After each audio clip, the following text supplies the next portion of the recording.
Boa noite, meus irmãos. Vamos reforçar, né, o texto que nós lemos para ficar claro na mente. É lá em 1 Pedro, o capítulo 1 também. Primeira epístola de Pedro, o capítulo 1 e a partir do verso 6. E aí depois eu vou passar só por cima daquilo que eu já tinha falado para relembrar e aí a gente dá a sequência, tá bom? E deixam em suas Bíblias abertinhas aí que nós vamos utilizá-la bastante. Primeira Epístola de Pedro, no capítulo 1, a partir do verso 6. Se todos acharam aí, me dá um sinalzinho para eu já poder ler. Amém. Então diz assim, nisso exultais, embora, no presente, por breve tempo, se necessário, sejais contristados por várias provações, para que, uma vez confirmado o valor da vossa fé, muito mais preciosa do que o ouro perecível, mesmo apurado por fogo, redunde em louvor, glória e honra na revelação de Jesus Cristo, a quem, não havendo visto, há mais, no qual, não vendo agora, mas crendo, exultais com alegria indizível e cheia de glória, obtendo o fim da vossa fé, a salvação da vossa alma.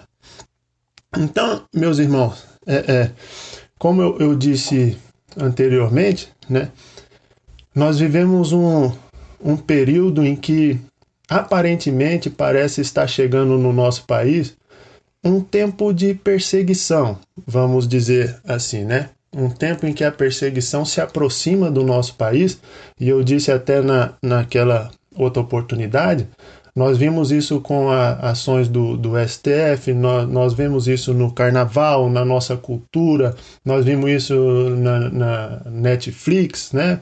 E esses diversos outros meios de comunicação que a gente tem, que a gente vê essa perseguição se aproximando. Não tanto aquela que, como eu disse ontem, né? Que a gente sente na pele. A gente não está acostumado com esse contexto, porque a gente não sentiu na pele ainda uma perseguição severa, onde pessoas chegam a serem arrebatadas, sequestradas, né, mortas, né, açoitadas, espancadas, decapitadas, né, por causa de professarem a fé em Cristo. Mas e se nós, um dia, né, passarmos por esse tipo de perseguição? E se algum dia a faca de um muçulmano estiver no nosso pescoço? E se uma arma um dia estiver colocada na nossa fronte, na nossa cabeça, né, e nos ameaçando de morte? E aí? Como é que vai ser? E é nesse contexto de perseguição que Pedro ele escreveu essa epístola aqui, para aquelas pessoas, aqueles forasteiros, como você pode ver aí no versículo 1, que ele fala os forasteiros da dispersão. Né? Ali por volta do ano 64, 65 depois de Cristo, a gente vê uma Roma, né, com o seu governante, imperador Nero, e nesse episódio, alguns dizem que antes, alguns dizem que durante, e alguns dizem que depois, foi quando Pedro escreveu essa carta, foi no momento em que Nero ele queimava a cidade de Roma. E nós já falamos ontem, né, que o pessoal acreditava que ele colocou fogo naquela cidade para destruir tudo e construir mais, porque falavam, os historiadores diziam que ele tinha essa ambição de construir cada vez mais, construir. Era esse o hobby que o imperador Nero tinha. Mas com isso, os romanos eles ficaram ali arrasados com tudo aquilo que aconteceu, porque eles perderam a sua cultura, muitos perderam suas casas, muitos perderam as relíquias, né, que o Império de Roma tinha, muitos foram mortos. Né? Então, os romanos passaram a ficar ali ressentidos, né, com o governo de Roma, principalmente com Nero, seu principal representante, era o imperador. Então Nero, vendo aquele amargo sentimento, né, aquele ódio que crescia entre os romanos, ele sentiu que tinha que redirecionar essa hostilidade que ele via na população. E aí, quem que ele escolhe para redirecionar essa hostilidade? Para os cristãos que estavam ali. Né? Tudo cai nas costas dos cristãos. Não sei se vocês já perceberam isso. Nós temos agora recente aí o pastor, né, o presbiteriano Milton Ribeiro, que assumiu a educação, e fizeram uma nota de repúdio porque ele era cristão, né? Mas nunca fizeram uma nota de repúdio porque um católico assumiu, nunca fizeram uma nota de repúdio porque um umbandista assumiu, um macumbeiro assumiu, mas por ser um evangélico, por ser um cristão, né, protestante, aí tem nota de repúdio, né? Então, para vocês verem que como essa perseguição, ela já existe há muito tempo e ela vai sempre existir. Não pense você que isso é coisa extraordinária, não, porque entre os cristãos isso deve ser levado como normal, e o próprio Cristo disse que isso aconteceria por amor do nome dele, né? Então, eu espero, né, que quando essa perseguição chegar, nós estejamos nos braços do nosso Salvador, mas se ela vier e ela nos pegar, não pense você que tudo está perdido, não pense você em algum momento negar a sua fé, entendeu? Porque isso, a perseguição é normal. Então Nero espalhou aquela notícia, rapidamente espalhou o boato que havia sido os cristãos que tinham colocado fogo em Roma. E aí o que aconteceu? A consequência daquilo ali foi terrível. A perseguição começou e se espalhou por todo o Império Romano, e como está dizendo ali também no versículo 1, chegando até as montanhas de Taurus, né? Que ali é o Ponto, a Galácia, a Capadócia, a Ásia e a Bitínia.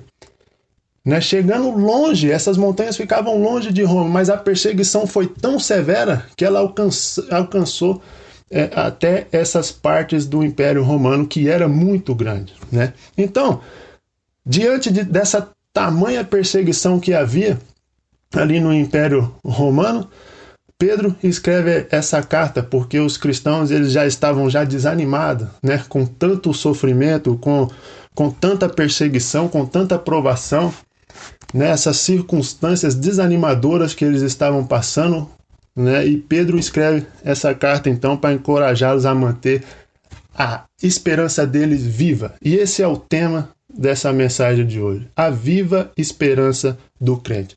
Então eu quero que você observe agora a primeira coisa que Pedro fala para aqueles cristãos que estavam sendo perseguidos, e você pode acompanhar na sua Bíblia aí, ó, do versículo 3 ao 5, ele fala para eles, né, se lembrarem da grande salvação que eles têm, que eles já possuem em Cristo, né? Diante daquela perseguição, daquela matança, eu imagino, né, gente sendo decapitada, estrangulada, sequestrada, presa. Inclusive o próprio Pedro, em cerca de 3 anos depois, no ano 67, ele vai ser crucificado. E diz ali, né, até o livro dos mártires, né, que os historiadores dizem que ele pede para ser crucificado não como Cristo. Então ele é crucificado de cabeça para baixo, né, que ele não era digno de ser crucificado igual Cristo. Mas vamos lá. Então ele diz assim, ó, lembrem-se da grande salvação que vocês têm em Cristo. E eu queria ler e que vocês acompanhem comigo. Diz assim, ó, bendito o Deus e Pai de nosso Senhor Jesus Cristo, que segundo a sua muita misericórdia, nos regenerou para uma viva esperança, mediante a ressurreição de Jesus Cristo dentre os mortos. Então a primeira coisa que nós temos aqui que Pedro fala é a fonte da salvação de vocês. A fonte da salvação de vocês é o próprio Deus, o Pai de nosso Senhor Jesus Cristo. E o que aconteceu? Tem uma palavra interessante que ele diz aqui, ó. Ele, segundo a sua muita misericórdia, ou seja, a sua misericórdia extraordinária, ele nos regenerou. E como da outra vez eu já havia falado para vocês em outra oportunidade, o regenerou aqui é o nascer de novo, é o gerar de novo, uma nova vida, um novo coração, uma nova mente. Isso quer ser regenerado, né? Efésios capítulo 2, versículo 1 vai dizer assim, ó, ele vos deu vida, estando vós mortos nos vossos delitos e nos vossos pecados. Ou seja, o Deus Pai, através de Jesus Cristo, ele nos deu uma nova vida. Nós estávamos mortos e ele nos regenerou para uma nova vida. Nós nascemos de novo.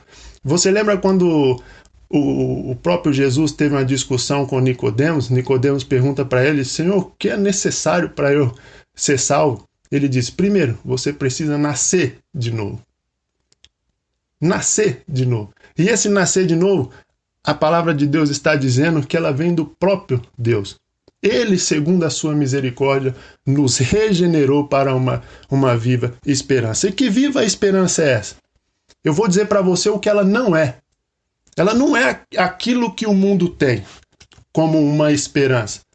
Por exemplo, o mundo pensa que a esperança, vamos dizer assim, a esperança do incrédulo é de que o mundo vai ser melhor, não é? A esperança do incrédulo é numa casa melhor. Pô, a minha casa é muito ruim, eu quero uma casa melhor. Uma vida financeira melhor. Tudo melhor.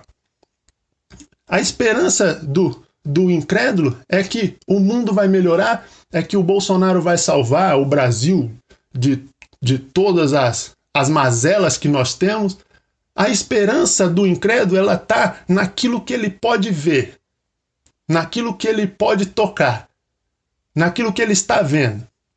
A esperança do incrédulo, ele está nas coisas materiais. A esperança é de dias melhores. A esperança é de que amanhã eu vou ter um emprego melhor. Mas eu digo para vocês que todas essas coisas, elas são corruptíveis. Elas acabam, elas perdem o valor. Elas se corrompem, todas essas coisas. Mas a nossa esperança, ela não está fundamentada nessas coisas. A nossa esperança, ela está fundamentada na ressurreição de Cristo Jesus. Por quê? Se ele ressuscitou, esse é o principal fundamento do cristianismo. Se ele ressuscitou, nós também ressuscitaremos no último dia. E isso é fantástico, meus irmãos. Se nós não acreditamos que o Senhor Jesus Cristo, ele ressuscitou, nós não temos uma esperança no mundo. A nossa esperança, ela é vã. Ela não tem valor. Mas se Cristo ressuscitou, olha o que diz aí. O finalzinho do versículo 3 diz assim, ó: ele nos regenerou para uma viva esperança, mediante o quê? A ressurreição de Jesus Cristo dentre os mortos. A nossa esperança está em ressuscitarmos no último dia junto com Cristo e nos encontrarmos com Cristo. Amém? Amém. O nosso futuro, ele não é desconhecido, meus irmãos. Nós marchamos para um lugar certo, para um lugar que Cristo está. Nós marchamos para um alvo, e esse alvo, ele não tem erro, né? Eu vi uma vez um pastor dizer que nós somos como a flecha que caminha no ar, né? A flecha, ela não pode escolher a sua direção, né? Quem escolhe a direção da flecha é o arqueiro que está lançando essa flecha. E esse arqueiro que lançou a flecha é o próprio Cristo. E essa flecha, ela tem o seu alvo já determinado para chegar. Segunda coisa que ele fala aí, no versículo 4, ele diz assim, ó: para uma herança incorruptível, sem mácula, inacessível, reservada no céu para vós outros. Olha só, a segunda coisa que ele fala é sobre... ele fala dessa fonte da salvação que nós vimos, e ele fala que essa salvação, ela tem uma recompensa incorruptível. Nós falamos daquilo que o incrédulo, ele acredita que aquilo que ele acredita é corruptível. Mas a nossa recompensa, essa herança que nós vamos ter, ela é incorruptível. E tem 3 palavrinhas interessantes aí. Uma delas eu já falei, que é a incorruptível. Você pode observar aí, ó. Que não perece, não deteriora, não apodrece. A segunda palavra é o sem mácula. O que é o sem mácula? É limpo, sem sujeira ou contaminação nenhuma. E a terceira é o imarcessível, que na sua Bíblia deve estar escrito aí, que não murcha, que não pode murchar. Esse é o significado de imarcessível. Ou seja, essa herança, ela não se perde, ela não perde o valor. O seu valor é eterno. Essa recompensa que nós temos da nossa herança, ela é incorruptível, ela não se corrompe, não se deteriora, ela não se contamina, não se suja. e ela não murcha, não perde sua beleza e não perde o seu valor. E ele continua dizendo o seguinte no versículo 5: que sois guardados pelo poder de Deus mediante a fé, para a salvação preparada para revelar-se no último tempo. E esse aqui, eu quero perder um pouquinho de tempo nesse tópico aqui, que eu queria falar sobre a segurança da nossa salvação. E é isso que Pedro está dizendo para aquele povo que está sofrendo perseguição e que está passando por essa perseguição. Que eles devem se lembrar dessa tão grande salvação que Deus deu para eles. A fonte da salvação, de onde vem essa salvação, né? A recompensa dessa salvação, que ela não perde o seu valor, ela é eterna, e agora ele fala da segurança dessa salvação. E eu quero dizer para vocês, observarem o versículo 5 aí, que diz, que sois guardados pelo poder de Deus. Pessoal, o mesmo Deus que nos salva é o mesmo Deus que garante a segurança da nossa salvação. Mas aí você pode perguntar para mim assim, mas Bernardo, então quer dizer que eu não perco a minha salvação, não posso perder a minha salvação? Então, Bernardo, mas como que eu posso saber então que eu sou salvo? Como que eu posso ter certeza dessa salvação? O que na prática em mim me faz saber que eu sou salvo? Primeira coisa que eu quero falar para vocês, e foi uma frase do próprio Jesus que ele diz em Mateus capítulo 7, versículo 20, diz assim, assim pois, pelos seus frutos os conhecereis. O que eu estou querendo dizer aqui, e o que o próprio Senhor Jesus quis dizer, não é que você precisa dar fruto para ser salvo. A verdade é que você, por ser salvo, por já ser salvo, você produz frutos. Sabe por quê? Porque a Daniela, eu acho que leu essa palavra ontem, que é o Salmo 1, né? Que diz que por nós estarmos junto a ribeiros de água, né? Sermos alimentados por esse rio de água, é que nós produzimos frutos. Então, a primeira coisa que nós percebemos quando nós somos salvos em Cristo é que nós produzimos frutos bons. E o Senhor Jesus, nesse mesmo capítulo de Mateus 7, ele diz assim, toda árvore que ela produz bom fruto, ela é podada para dar mais fruto. Mas a árvore que ela não produz fruto, ela é cortada e lançada no fogo. Segunda coisa é que o Espírito Santo, ele testifica com o nosso espírito. Romanos capítulo 8, no versículo 16 e 17, ele diz assim, o próprio Espírito testifica com o nosso espírito de que somos filhos de Deus. Ora, se somos filhos, somos também herdeiros, herdeiros de Deus e co-herdeiros com Cristo. Se com ele sofremos, também com ele seremos glorificados. Sabe aquele momento que você está em dúvida assim? Eu vou tentar explicar isso para você. Que você fala assim, Senhor, será que eu sou salvo? E o Espírito Santo, ele aquece o seu coração e ele testifica dentro do teu coração que você é filho de Deus. Essa é mais uma da prova que você pode fazer. O Espírito Santo, ele testifica, ele comprova dentro do teu coração que você é filho de Deus. Uma das coisas que a gente pode pensar quando nós nos aproximamos de Cristo em arrependimento, que nós nos dobramos aos pés de Cristo e confessamos Ele como nosso Salvador, nos arrependemos dos nossos erros, dos nossos pecados. Esse é um sinal de que o Espírito Santo testifica no nosso coração. E uma outra coisa, complementando essa aí, que Paulo diz em Efésios, no capítulo 1, versículo 13 e 14, ele vai dizer que o Espírito Santo, ele é, além de tudo, a garantia da nossa salvação. E ele diz assim, fostes selados com o Santo Espírito da promessa, o qual é o penhor da nossa herança, até que o resgate da sua propriedade em louvor da sua glória. Ou seja, ele está dizendo, vocês sabem bem o que é penhor, né? Ele está dizendo o seguinte, o Espírito Santo é a garantia da nossa herança. Ou seja, se nós possuímos o Espírito Santo, o Espírito Santo em nosso coração, ao qual ele testifica, nós temos a garantia da nossa herança. Então, Bernardo, mas nós podemos ter a certeza da nossa salvação?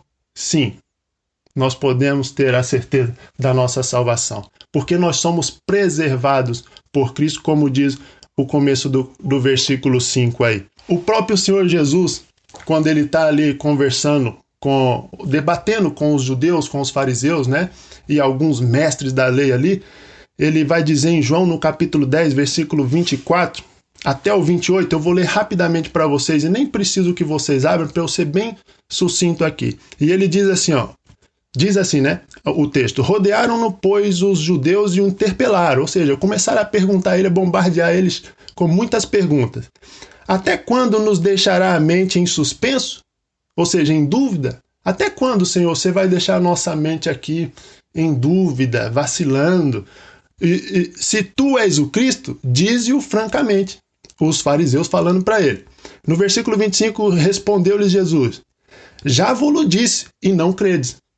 As obras que eu faço em nome do meu Pai testificam ao meu respeito. Mas vós não credes, porque não sois das minhas ovelhas. Olha só o que ele está falando. Olha, vocês não creram, porque vocês não são das minhas ovelhas. Agora ele completa dizendo assim, no 27. As minhas ovelhas ouvem a minha voz. Eu as conheço e elas me seguem. 28 ele diz: eu lhes dou a vida eterna. Jamais perecerão e ninguém as arrebatará da minha mão. Olha só o que Cristo diz ali. Ele diz para os fariseus chegam para ele e falam assim: Senhor, olha, se tu és o Cristo, por que você não fala francamente? Mas Jesus chega para ele e fala assim: olha só, as obras todas que eu fiz, os milagres todos que eu fiz, eles dão testemunho de que eu sou filho de Deus. Mas vocês não creram. Por que vocês não creram? Porque vocês não são do meu rebanho. Vocês não são as minhas ovelhas. Ele completa: as minhas ovelhas, elas ouvem a minha voz, né? Eu as conheço e elas me seguem. Eu dou a vida eterna para elas. Elas jamais perecerão. E ninguém as arrebatará da minha mão. Ou seja, nós podemos ter a segurança da nossa salvação, porque nós fazemos parte do rebanho de Cristo. Nós somos as ovelhas de Cristo. E ninguém, nada, nos arrebatará da mão dele. Sabe por quê? Se nós duvidarmos da nossa salvação, nós duvidamos do pastor que nos guia, que é o Senhor Jesus Cristo. Nós duvidamos da capacidade dele de ser pastor. Lembra que ele disse assim, se uma ovelha se perder, quando ele deixa as 99, ele vai atrás daquela ovelha e não deixa com que ela se perca. O Senhor Jesus, ele não vai deixar com que nós nos perdemos. Bernardo, isso significa então que a partir de hoje eu posso fazer tudo o que eu quiser. Eu posso pecar, posso fazer as mais imoralidades do que eu quiser fazer, eu posso fazer? Não. Nisso não significa que você pode fazer tudo o que você quiser. Até porque se você tem esse pensamento, você tem um pensamento equivocado sobre o que é o Evangelho de Cristo. A segurança da salvação, ela me faz cada dia mais me aproximar de Cristo e buscar cada dia mais ser mais parecido com Ele. Essa segurança da salvação, ela só nos mostra que glória a Deus por isso, porque a salvação ela não depende das forças da minha mão, porque se ela dependesse das forças da minha mão, eu já tinha perdido. Essa é a grande verdade sobre a segurança que nós temos da salvação. Se ela dependesse das minhas forças, eu já tinha perdido. Vocês estão entendendo o que eu estou dizendo? E o que a palavra do Senhor ela está dizendo? E eu vou terminar essa sessão e diz assim, no finalzinho do versículo: para a salvação mediante a fé, para a salvação preparada para revelar-se no último tempo. É isso o que Cristo ele tem preparado para nós, para se revelar-se. Essa palavra revelar aqui ela é traduzida como tirar o véu. Ou seja, o Senhor Jesus, ele tem preparado plenamente salvação na volta de Cristo. Então, o que o Pedro está dizendo aqui, e eu não quero que vocês percam o raciocínio, e eu vou fazer com que vocês lembrem. Está dizendo, lembrem-se, diante dessa perseguição toda, lembrem-se do tamanho dessa salvação que Cristo vos deu. Ele é a fonte, ele deu essa salvação para vocês. Essa salvação, ela é muito maior do que você... Eu vi hoje, nós vimos até uma aula hoje, inclusive, por coincidência, falava sobre isso, né? Que é do Augusto Nicodemos, junto com o pastor Leandro Lima, e ele falava sobre a perseverança dos santos, né? E a perseverança dos santos, ela devia se chamar perseverança de Deus por nós, porque é essa o sentido da perseverança, porque é Deus quem persevera por nós. Isso eu não tô dizendo nada fora da palavra de Deus. Glória a Deus porque o Senhor nos guarda.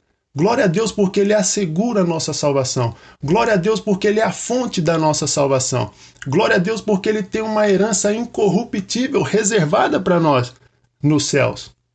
Então, esse entendimento só nos deve levar a nos humilharmos aos pés de Jesus.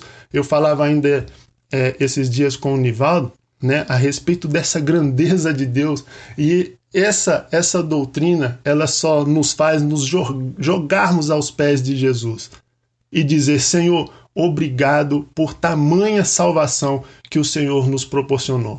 Obrigado por me salvar, por me regenerar, porque eu já estava morto no meu pecado e o Senhor me deu vida, né? Ele me regenerou para uma nova vida. Isso só me faz lançar em humilhação aos pés de Cristo e adorar a Ele. Então é nessa promessa que Pedro está falando para aqueles cristãos ali, se ficarem firmes, fortalecidos, de que o homem, ele pode tirar simplesmente, ou no muito, ele pode tirar a nossa vida. Mas ele tirando a nossa vida, eu herdo a vida eterna. Ele pode arrancar o meu pescoço. O máximo que vai morrer é o meu corpo. Mas a minha alma, ela tem um lugar já garantido, assegurado, por causa, não por minha causa, mas por causa de Cristo, que morreu na cruz por nós. Vocês estão entendendo o tamanho do que é isso aqui, essa salvação? Eu queria que vocês estivessem sentindo o calor que eu estou sentindo no meu coração por causa disso. Toda vez que eu falo disso, me dá vontade de só chorar. Porque não dependeu de mim, não dependeu da minha força, da minha capacidade de ter fé, mas dependeu de Cristo, e glória a Deus por isso. E ele no versículo 6, ele vai dizer assim, nisso exultais. Ou seja, ele termina uma sessão, por isso que eu disse sessão, ele termina essa sessão falando, olha, lembrem-se dessa grande salvação que vocês têm.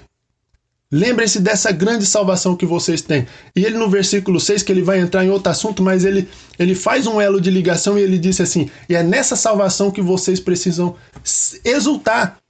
E o que é exultar? É regozijar, é se alegrar profundamente. Se alegrar muito, comemorar, sabe? Quando é campeão, é se alegrar de uma forma indizível. Ele está dizendo assim, nessa salvação vocês se alegrem demais. Aí ele continua o assunto, ele diz assim, embora no presente, por breve tempo, se necessário, sejais contristados por várias provações, para que, uma vez confirmado o valor da vossa fé, muito mais preciosa do que o ouro perecível, mesmo apurado por fogo, redunde em louvor, glória e honra na revelação de Jesus Cristo. Então Pedro está dizendo assim, que nós devemos ter alegria nessa salvação, mesmo diante das provações que nós passamos. Mesmo diante da perseguição, das circunstâncias, nós devemos ter em mente essa grande salvação e nos alegrarmos por isso. como eu falei, mesmo que tirem a nossa vida, eles não podem tirar a nossa salvação, né? E Pedro está dizendo aqui, a primeira coisa, recadinho que ele diz, ele fala que a aprovação é como se fosse o treinamento da nossa fé. Ele vai dizer ali no versículo 6 e 7, como nós já lemos, ele diz assim, ó, por breve tempo, se necessário, nós vamos ser contristados. Eu não sei como está na sua tradução aqui, mas essa palavra contristados, ela quer dizer entristecidos profundamente. Então, às vezes, né, as provações, elas podem nos entristecer profundamente, elas podem nos deixar tristes, abatidos, elas podem nos deixar muito, muito triste mesmo.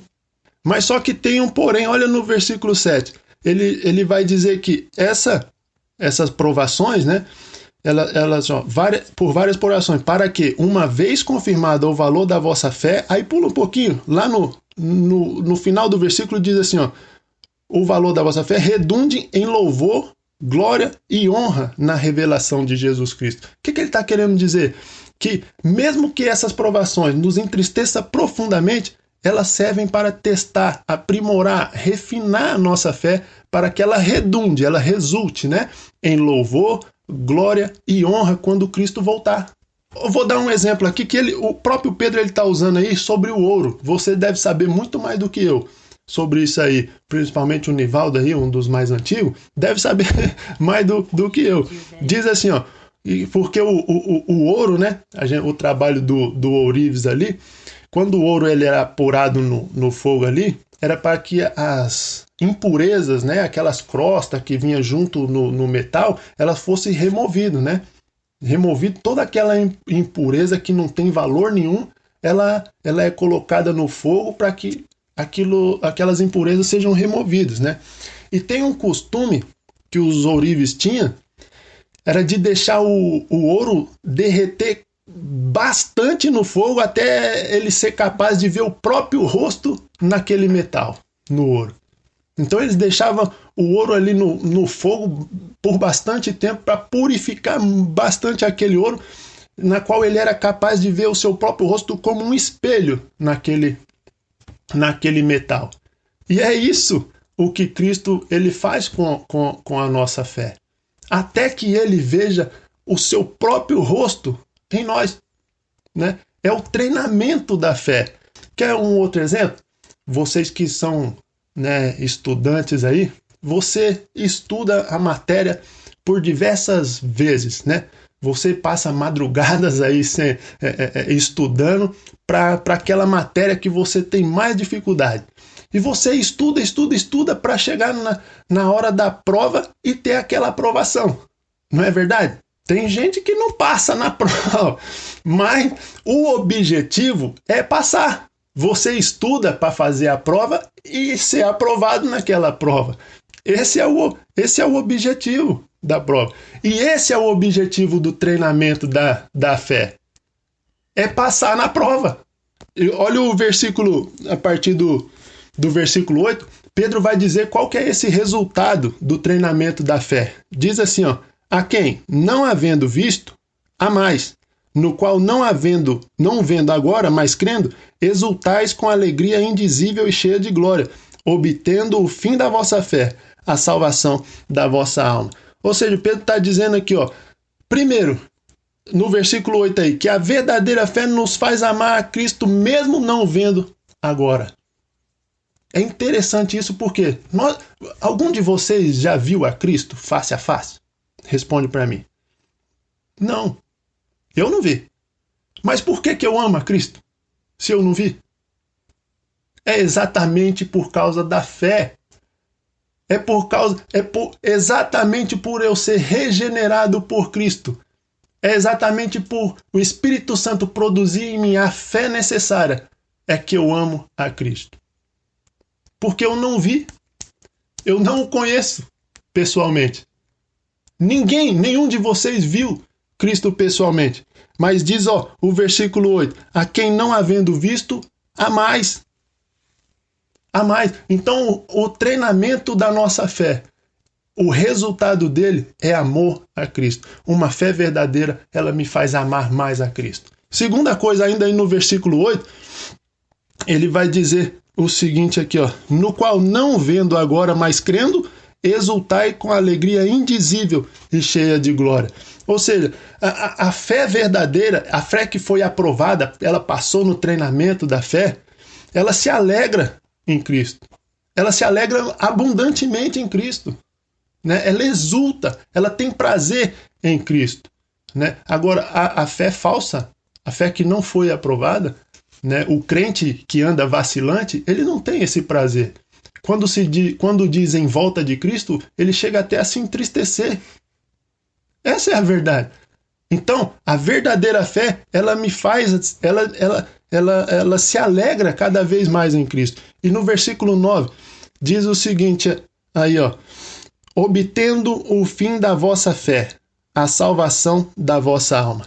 A verdadeira fé, a fé que foi aprovada no fogo da provação, da perseguição, né, das circunstâncias, a verdadeira fé, ela me levará a ver Cristo face a face.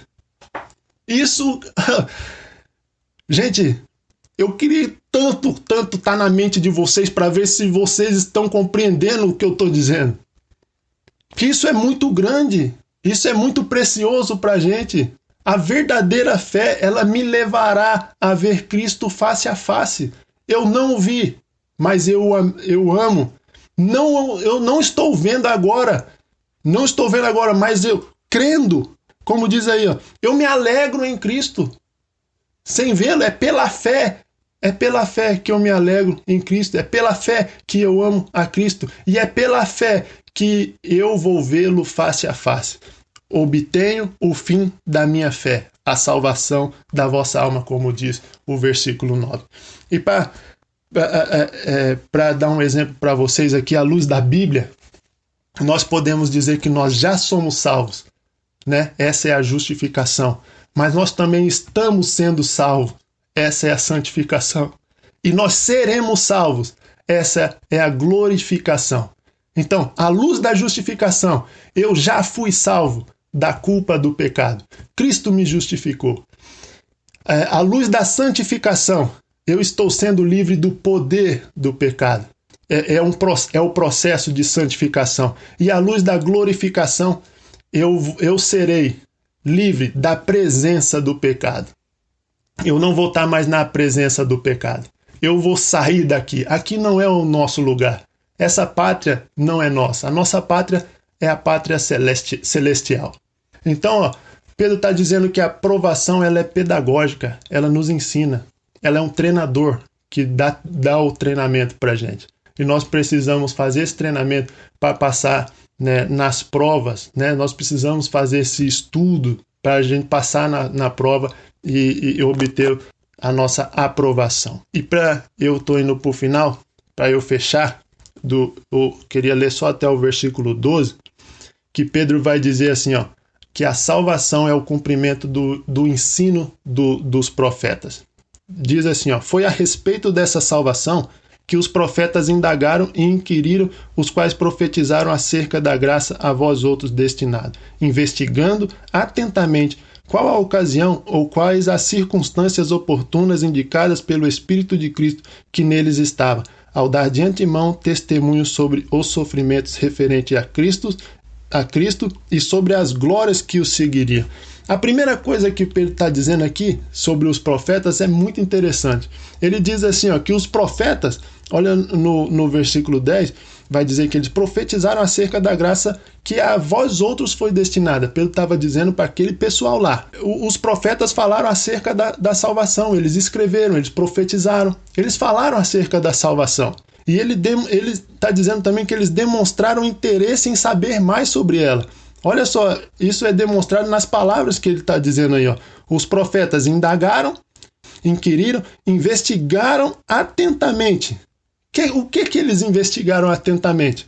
Qual a ocasião e quais as circunstâncias oportunas indicadas pelo Espírito de Cristo que neles estava, ao dar de antemão testemunho sobre os sofrimentos referentes a Cristo e as glórias que o seguiriam. Vou explicar Pedro está dizendo o seguinte aqui. Ele está falando que o Espírito Santo revelou a eles que o Cristo que viria, ele ia sofrer, ele ia padecer, ele ia morrer, mas ele revelou também que tudo isso ia resultar em glória, em honra, em salvação desse povo. Então, os profetas tiveram esse entendimento e procuraram investigar cada vez mais. Nossa, mas como que vai ser essa ocasião, né? Qual vai ser a ocasião? Quais vai ser as circunstâncias desse sofrimento? Que salvação, que glória vai ser essa? Quais são os benefícios disso? E olha só o versículo 12, interessante, que diz assim, ó: a eles foi revelado que não para si mesmos, mas para vós outros, ministravam as coisas que agora vos foram anunciadas. Olha só para você ver que interessante. Os profetas, eles procuraram saber mais sobre essa salvação que o Espírito Santo tinha revelado para ele, sobre qual era a ocasião e as circunstâncias que o Cristo que viria ia passar. Mas o Espírito Santo falou, a eles foi revelado pelo Espírito Santo que não era para eles saberem sobre isso, mas era para nós sabermos dessa salvação. Ou seja, mesmo com o grande interesse dos profetas, era aos cristãos que seria anunciada tão grande salvação. No versículo 12 diz isso aí. E essa salvação é tão grande que o final do versículo 12 diz que até os anjos anelam perscrutar essas coisas. Ou seja, o que é perscrutar? É investigar atentamente, investigar com cuidado. Olha para você ver, eu não sei se o Nivaldo vai lembrar disso, que foi o próprio Nivaldo que falou para mim. Deus nos fez maiores ainda que os anjos. Os anjos, para você ver, olha o privilégio que os anjos têm. Eles ficam ao redor do trono de Deus. Eles veem Deus diariamente. Eles escutam a voz do próprio Deus. Eles obedecem à ordem do próprio Deus. Ele cumpre os propósitos que Deus requer deles.